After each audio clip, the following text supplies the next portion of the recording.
जय हिंद दोस्तों, कैसे हैं आप सब। मैं हिमांशु सोनी। आज हम लोग करने वाले हैं class 12th electrostatics lecture number 3। Second video के अंदर हम लोगों ने कूलम्ब्स लॉ के डिस्कशन की थी। कूलम्ब्स लॉ पढ़ा था, उसका फॉर्मूला निकाला था, उसके ऊपर बेस्ड 2 एग्जाम्पल भी हम लोगों ने किए थे। इस वीडियो के अंदर हम लोग देखेंगे, बोर्ड का एक फेवरेट सा टॉपिक है, अक्सर ही पूछा जाता है, कूलम्ब लॉ को वेक्टर फॉर्म के अंदर, या हम कह सकते हैं कि Coulomb's law in vector form. तो ये देखेंगे। इसके बाद कूलम्ब्स लॉ की लिमिटेशन देखेंगे कि कहाँ कहाँ अप्लाई हो सकता है, कहाँ कहाँ अप्लाई नहीं होता। उसके बाद एक इंपॉर्टेंट प्रिंसिपल है, प्रिंसिपल ऑफ सुपरपोजिशन, वो देखेंगे। तो चलिए स्टार्ट करते हैं। हम लोगों ने कूलम्ब लॉ ऑलरेडी डिस्कस कर लिया। इस वीडियो के अंदर, इस लेक्चर के अंदर हम लोग इसका वेक्टर फॉर्म डिस्कस करने वाले हैं। ठीक है, तो अभी हम लोग मान लेते हैं कि हमारे पास 2 पॉइंट चार्जेस हैं और इन दोनों पॉइंट चार्जेस का सेंटर जो है वो ज्वाइन है एक लाइन से। चार्ज Q1, या आप इसको स्मॉल q भी मान सकते हो, स्मॉल Q1, स्मॉल Q2। ये जो डिस्टेंस है दोनों चार्जेस के बीच की, इसको हम लोग मान लेते हैं अभी मोड r। मतलब हम लोगों को मैग्नीट्यूड यहां पे चाहिए, तो मैग्नीट्यूड हो गया इसका r। ठीक है, अभी हम क्या देख रहे हैं यहाँ पे, देखो इस वाले चार्ज के ऊपर इस चार्ज से लगने वाला force, force on charge Q1 due to charge Q2, तो वो किस डायरेक्शन में होगा। फॉर एग्जांपल, जब भी हम कोई कंसिडरेशन करते हैं तो हम पॉजिटिव चार्ज से करते हैं। तो अगर ये दोनों पॉजिटिव चार्ज हैं तो ये चार्ज इसको क्या करेगा, रिपेल करेगा। तो द डायरेक्शन ऑफ फोर्स इसी डायरेक्शन में होगा। तो ये जो फोर्स है हम लोगों ने मान लिया F12, force on charge Q1 due to charge Q2।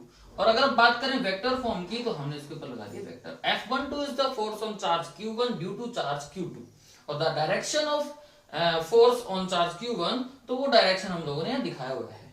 अगर सिमिलर सी बात अगर हम लोग इसके लिए करें तो ये हो गया force on charge Q2 due to charge Q1, तो ये आपके पास आ गया F21। ठीक है, अभी कूलम्ब लॉ में हम लोगों ने फॉर्मूला भी डिस्कस किया था। अगर थोड़ी देर के लिए हम लोग देखो एक अगर यहाँ पे डायरेक्शन मान ले, या एक यूनिट वेक्टर मान ले डायरेक्शन को शो करने के लिए, तो चलिए पहले इसका फॉर्मूला देखते हैं, फिर हम डायरेक्शन की बात करते हैं। अगर बात करें, आपको ये चाहिए F12, ठीक है, फॉर्मूला निकालते हैं इसका। तो F12 अगर आपको निकालना है, फॉर्मूला क्या है, K Q1 Q2 अपॉन, अगर मैग्नीट्यूड की बात कर रहे हैं तो मोड R स्क्वायर। ठीक है, अभी हम क्या कह रहे हैं, देखो यहां तक की बात क्लियर है। देखो जब भी किसी वेक्टर क्वांटिटी का मैग्नीट्यूड या वेक्टर क्वांटिटी को आपको रिप्रेजेंट करना होता है, उसकी वैल्यू आपको रिप्रेजेंट करनी होती है, तो हमें क्या करना होता है, एक तो मैग्नीट्यूड चाहिए, और एक डायरेक्शन को शो करने के लिए क्या चाहिए, उसका यूनिट वेक्टर। यूनिट वेक्टर आपने 11th क्लास में पढ़ा होगा, यहाँ पे हम लोग डिस्कस करेंगे। देखो उसको, अब हमने इसका मैग्नीट्यूड तो ले लिया, हमें क्या चाहिए, इसका यूनिट वेक्टर। देखो एक सिंपल सी बात अगर हम करने वाले हैं कि अगर बात करें इसके वेक्टर फॉर्म की, हमें फोर्स निकालना है Q1 के ऊपर, किसके कारण से, Q2 के कारण से। तो अगर मैं यहां से इस पॉइंट को 2 मान रहा हूं, इस पॉइंट को 1 मान रहा हूं, तो हम क्या कहेंगे कि यहां से लेके यहां तक की डिस्टेंस क्या होनी चाहिए। यहां पे अगर मैं इसको, ये R2 है ना, तो R2 और ये हो गया आपका R1। मतलब देखो आप चल कहां से रहे हो, यहां से, ठीक है, और आ कहां पे रहे हो, यहां पे। मतलब जब भी आपको कोई वेक्टर का डायरेक्शन चाहिए होता है ना, तो हम क्या करते हैं, final point minus initial point. आप लोगों को डिस्टेंस चाहिए, तो हम क्या करेंगे, भाई यहां से आपको यहां तक आना है ना, आपको ये डिस्टेंस चाहिए दोनों को, तो क्या करेंगे, ये फाइनल डिस्टेंस हो गई, ये इनिशियल डिस्टेंस हो गई। Final point minus initial point जब आप करोगे तो आपके पास वो डिस्टेंस आ जाएगी। मतलब अगर मुझे इसके लिए निकालनी है, तो इसके लिए मैं क्या करूंगा, R1 माइनस R2। क्लियर है, R1 माइनस R2, मतलब मेरे को डिस्टेंस ये यहां से लेके यहां तक की, तो ये मैंने मान ली। अगर इसका अपोजिट करेंगे तो आपको क्या मिल जाएगी, मतलब आपको यहां तक की चाहिए यहां से, तो आप क्या करोगे, R2 माइनस R1। तो हमने इसका मैग्नीट्यूड तो ले लिया, अब यूनिट वेक्टर लेंगे। और यूनिट वेक्टर मैं बता देता हूं, एक बार आप लोगों ने डिस्कस किया था 11th क्लास में। यूनिट वेक्टर अगर आपको किसी का लेना है, for example A cap, unit vector को आप किससे शो करते हो, कैप से। तो A cap is equal to क्या होता है, A vector divide by its magnitude, मतलब ए वेक्टर को डिवाइड कर दो आप किसी के वेक्टर से, तो ये यूनिट वेक्टर आ गया। अब आपको किसका यूनिट वेक्टर चाहिए, इसका, ठीक है। तो r1 माइनस r2 ये जो डिस्टेंस है, अगर इसको वेक्टर फॉर्म के अंदर देख रहे हैं तो आपको इसका वेक्टर फॉर्म चाहिए, यूनिट वेक्टर चाहिए। तो हमने क्या किया अभी, r1 vector minus r2 vector, और इसका क्या कर दिया, यूनिट वेक्टर। क्लियर है, ये यूनिट वेक्टर हो गया इसका। अब हम क्या कर रहे हैं, इस यूनिट वेक्टर का फॉर्मूला देखो, यूनिट वेक्टर की value A vector divide by its magnitude. तो इसका मैग्नीट्यूड निकाल लें, देखो तो आपके पास आ गया F12 इज इक्वल टू के Q1 Q2 divide by are square. अब यहां देखो इसकी वैल्यू, भाई R1 माइनस R2 का यूनिट वेक्टर है, तो एक तो आपको लेना है इसका R1 माइनस R2 वेक्टर, और नीचे लेना है इसका मैग्नीट्यूड। भाई R1 माइनस R2, या मैं कहूं R2 माइनस R1, मैग्नीट्यूड बराबर किसके है, अगर सिर्फ और सिर्फ बात करें मैग्नीट्यूड की, यहां से लेके यहां तक की डिस्टेंस या यहां से लेके यहां तक की डिस्टेंस किसके बराबर है, मोड आर। हम लोग ऑलरेडी इसको मान चुके। तो अगर इन दोनों की वैल्यू आपको चाहिए मैग्नीट्यूड के अंदर, अगर बात करें मोड की, तो आपको भी वैल्यू कौन सी चाहिए, ये वाली। तो हम डायरेक्टली ये वाली वैल्यू आप इसमें क्या कर सकते हो, पुट कर सकते हो। तो यहां पे आपके पास आ गया मोड आर। अगर आप सोल्व करोगे इसको तो ये वाली वैल्यू आपके पास डायरेक्टली क्या आ गई, के Q1 Q2 mod r cube R1 vector minus R2 vector. This is the final value किसकी, F12 की, किस फॉर्म में, वेक्टर फॉर्म के अंदर। अब आप कहोगे सर कुलाम लो हमने पढ़ा है, वहां पे तो R का स्क्वायर आता है, क्यूब तो आती नहीं है, लेकिन यहां पे क्यूब आ रही है। तो इसका सिंपल सी कहानी ये है दोस्तों कि ये जो R1 माइनस R2 वेक्टर भी तो लिया है हम लोगों ने काम में, सिंपल सी कहानी है। मतलब अगर इसको इसी वेक्टर से मल्टीप्लाई कर दिया और उससे डिवाइड कर दिया, तो यहाँ पे मैग्नीट्यूड तो आसान हो गया ना। ये क्यों लगाया, ये डायरेक्शन के लिए, ठीक है ना। अगर आपको F12 निकालना डायरेक्टली, इसको डायरेक्टली सोल्व कैसे कर सकते हो, फॉर एग्जांपल आपने निकाला F12, अगर आपको डायरेक्टली निकालना हो F21, अभी आपने क्या निकाला F12, ये सारी कहानी पढ़ के। अगर आपको डायरेक्टली क्या निकालना हो F21 तो निकाल सकते हो क्या डायरेक्टली, देखो डायरेक्टली करेंगे इसको। F21 है क्या, F21 force on charge Q2 due to charge Q1।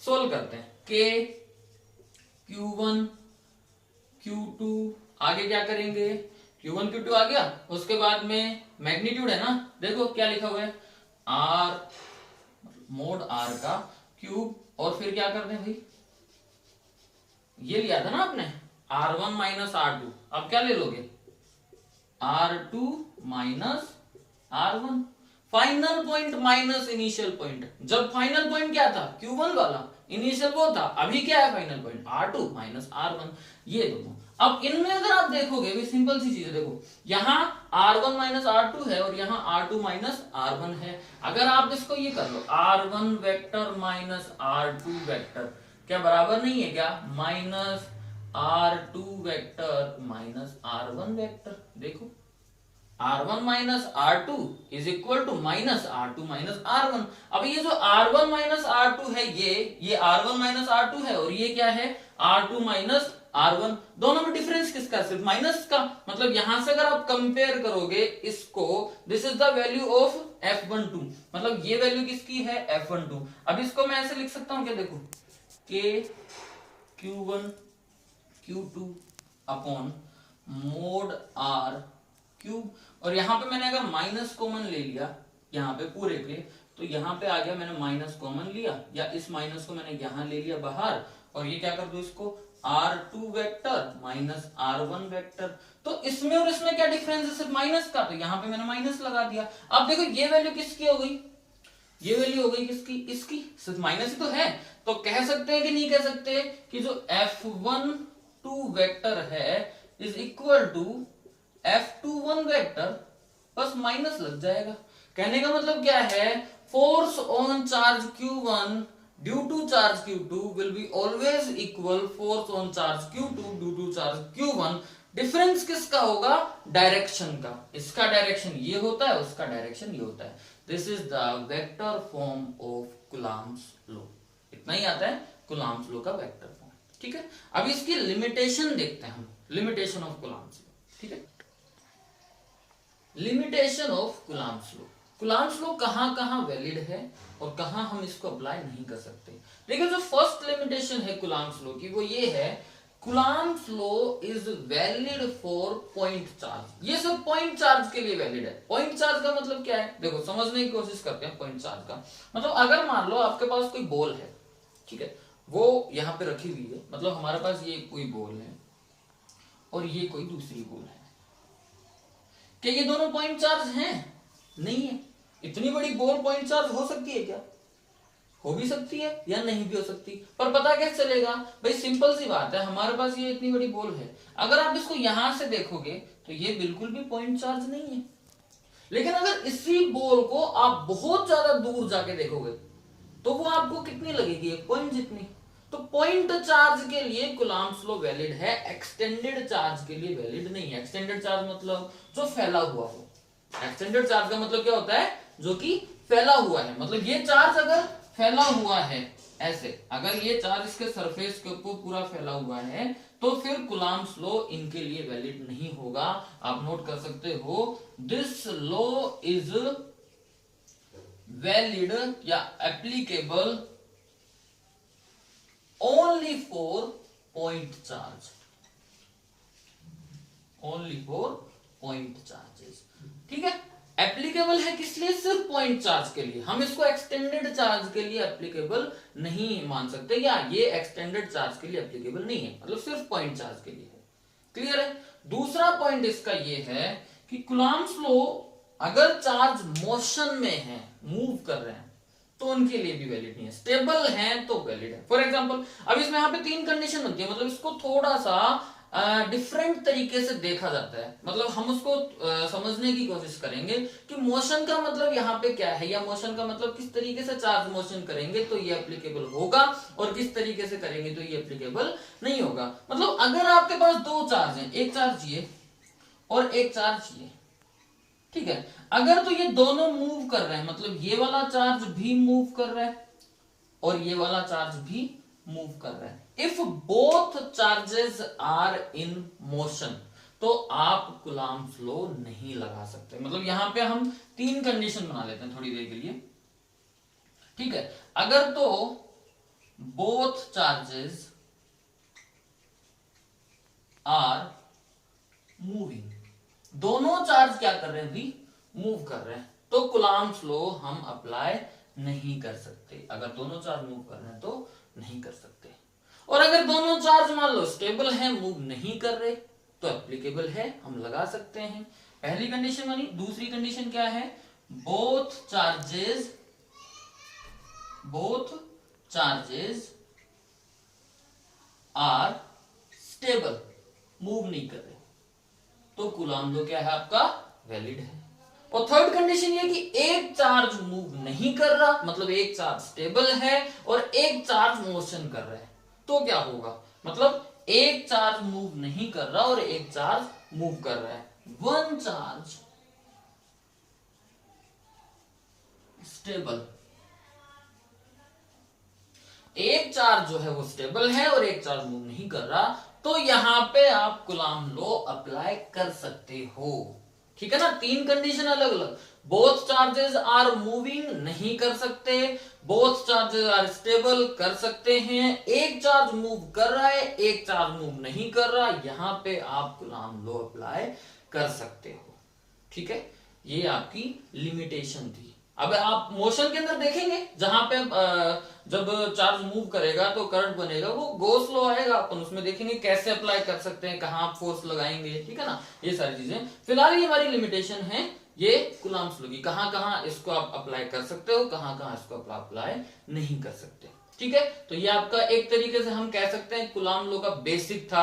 इसमें हम लोगों ने फॉर्मूला पढ़ा, इसके बेस्ड न्यूमेरिकल पढ़े, इसका वेक्टर फॉर्म देखा, इसकी लिमिटेशन देखी। अब एक छोटा सा टॉपिक और है हमारा, वो है प्रिंसिपल ऑफ सुपरपोजिशन। देखिए वो देखते हैं।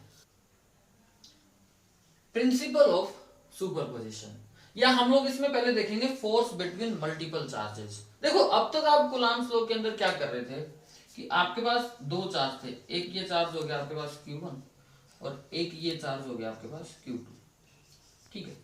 मान लिया इनके बीच की डिस्टेंस r थी, तो उससे हम लोग अभी तक क्या कर रहे थे, फोर्स कैलकुलेट कर रहे थे। अभी आपके पास एक तीसरा चार्ज आ गया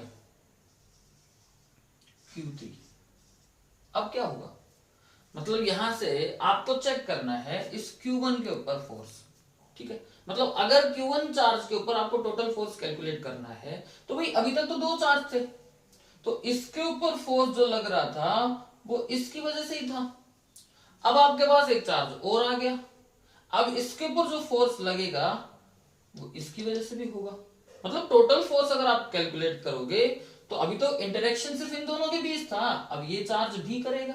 मतलब किसी पर्टिकुलर चार्ज के ऊपर अगर आप टोटल फोर्स कैलकुलेट करोगे तो इसके ऊपर अगर हम बात करें फोर्स ऑन चार्ज Q1 तो क्या होगा भाई, K Q1 Q2 अपॉन इन दोनों के बीच की डिस्टेंस क्या मान ले, थोड़ी देर के लिए मान ले वही final minus initial, R2 minus R1, तो यही करोगे ना, तो उसको मैंने R21 नोट कर लिया। R21 मतलब क्या हो गया, R2 माइनस R1, या ये करें R इसकी वजह से निकाल रहे हैं इसके ऊपर, तो हम करते हैं R1 माइनस R2, तो इसको R12 लिख देते हैं, R12, ठीक है। ये आ गया फोर्स Q1 के ऊपर इसकी वजह से। लेकिन अभी हम देख रहे हैं कि भाई ये चार्ज भी है, अप्लाई फोर्स ये भी करेगा, तो plus K Q1 Q3 upon अगर इन दोनों की चेक करोगे तो R1 माइनस R3, यहां पे आपने लगा दिया R13। क्लियर है, मतलब अगर तो आप Q1 के ऊपर टोटल फोर्स चेक कर रहे हो, जब तीसरा चार्ज एक और आ गया तो आपने क्या कर लिया, इसकी वजह से भी फोर्स लगा दिया। अब मान लो एक और चार्ज है Q4, इसी के ऊपर टोटल फोर्स चेक कर रहे हैं, तो क्या करोगे, plus K Q1 Q4 upon R14। मतलब टोटल फोर्स अगर आप चेक कर रहे हो Q1 के ऊपर तो क्या करेंगे, Q1 के ऊपर जो कंप्लीट फोर्स जो टोटल फोर्स है वो इन सब के कारण से लग रहा है ना, तो हमने इंडिविजुअल दो चार्ज के बीच फोर्स निकाला और क्या कर दिया, सम कर दिया। इंडिविजुअल दो चार्ज के बीच फोर्स लगा रहे हैं, निकाल रहे हैं, और इनका क्या कर रहे हैं, सम कर रहे हैं। सिमिलर प्रोसेस चलती रहेगी, Q5 ले लिया, Q6 ले लिया, Qn तक चलेगी। तो force on charge Q1 due to n charges, तो हम क्या करेंगे, K Q1 Q2 upon R12, K Q1 Q3 upon R13, K Q1 Q4 upon R4 और so on K Q1 Qn upon R1n, ठीक है। अब यहां से प्रिंसिपल ऑफ सुपरपोजिशन को चेक कर रहे हैं। प्रिंसिपल ऑफ सुपरपोजिशन दो अलग अलग बात बताता है। क्या बताता है कि इन दोनों के बीच का जो इंटरेक्शन है वो इनके कारण से, बाकी चार्जेस के कारण से अफेक्ट नहीं होगा। Force between two charges does not affect, या force between two charges independent from other charges, किसी दूसरे इंडिविजुअल चार्ज की वजह से ये फोर्स जो इनके बीच का लग रहा है वो अफेक्ट नहीं होगा, लेकिन इसके ऊपर टोटल फोर्स जो है वो अफेक्ट होगा। समझ रहे हो बात को, अगर इस चार्ज के ऊपर टोटल फोर्स चेक करोगे, अभी तक आपके पास सिर्फ क्या थे, ये दो चार्ज थे, तो इनके बीच में या इनके ऊपर अगर इनमें से किसी भी एक चार्ज के ऊपर आप टोटल फोर्स चेक करोगे, सिर्फ इसके ऊपर टोटल फोर्स चेक करोगे तो इसकी वजह से आएगा।